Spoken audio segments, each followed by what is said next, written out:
So I bought the DJI NEO 2. I did have a NEO 1. The big problem, or the drawbacks of the NEO 1, is that it wasn't very fast. The tracking was okay, but it wasn't great. This one looks like they've done some improvements. It is a lot quicker, although I haven't tested the speed. I think I've just literally had it up to about 70 miles an hour. Apparently it can do faster than that, so I hope we're going to try that out. It's a little bit wet at the moment, so it's the reason why I've got limited space and time to do this at the moment. The good thing is it has got rear, top and bottom cameras for sensing. The original one didn't have that, so that's helped for obstacle avoidance. It's got a lot of the same sort of features and droney shots and follow modes and stuff like that. I've tried it briefly in manual mode, wasn't very successful, wasn't very far. That was on my phone, and it doesn't have the rear antenna, which apparently you only need for like the VR stuff and the manual control, the proper manual control with like the thumbsticks and stuff like that, not the phone. But that went out of range over the house, but luckily did return to home. So that was good and bad. So we need further testing on that. This is just a quick look. I've been around the park. I've done a few of the normal kind of standard shots and things like that. I need to try out the microphone with this as well to see how good that is. I think they've done a really good job on the design. Like it's a very big improvement from the original one. The original one was a really good selfie drone, I think you could call it. One thing I wish they had done on this though is put an SD card slot in there. The memory's okay, but it'll be better if it had that. It does have on the front there, I don't know if you can see, and I'll put a different video up on this, is that there's a screen, a sort of a swipe screen, as well as some buttons underneath for the manual control as well. So I'm going to take this for a little spin, initial impressions, and give you my kind of final first impressions, if that makes sense. I've got the Aero with me today. Just around the park, and so do some test footage and see what I think of the results.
Yeah.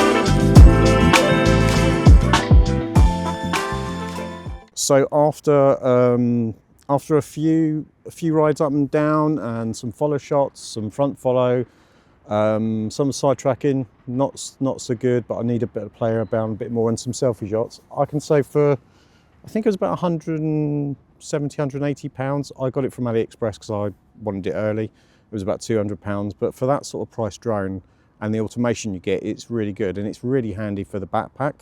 So really good to sling in the back with my camera, my 360 and the drone.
So like I said, quick video today just to do some first impressions of the DJI NEO 2. I believe there's still some issues in America in terms of getting DJI drones out there. I got mine off AliExpress. I assume you might be able to do the same. Yeah, you might be able to do the same on AliExpress or DJI directly perhaps, but I don't know what the situation is in there. But in Europe, it's out as of end of November. Anyway, time to get back now. I'm going to wrap up this video and take a small ride home. Thanks for watching. See you soon. Bye.